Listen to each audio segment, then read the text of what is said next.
Les négociations commencent pour désigner le prochain président de la Commission européenne. Les chefs d'État et de gouvernement de l'Union se retrouvent ce mardi à Bruxelles pour un premier tour de table.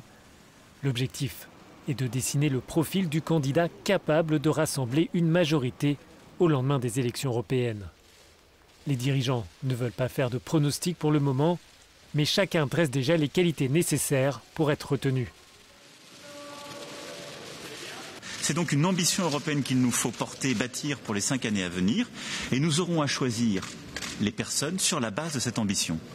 Il nous faut des femmes et des hommes qui incarnent ce renouveau, qui ont l'expérience et la crédibilité qui leur permet de porter ces missions et qui reflètent ces ambitions et les épousent pleinement. Madame Vestager, elle fait partie, comme M. Barnier, comme M. Timmermans et plusieurs autres, des gens qui ont justement ces compétences-là.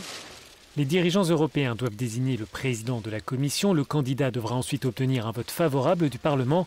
C'est donc une négociation entre pays membres et entre les institutions. Ce soir, je demanderai à tout le monde de démontrer notre capacité à agir, car nous devons présenter une proposition, si possible, avant la session inaugurale du nouveau Parlement.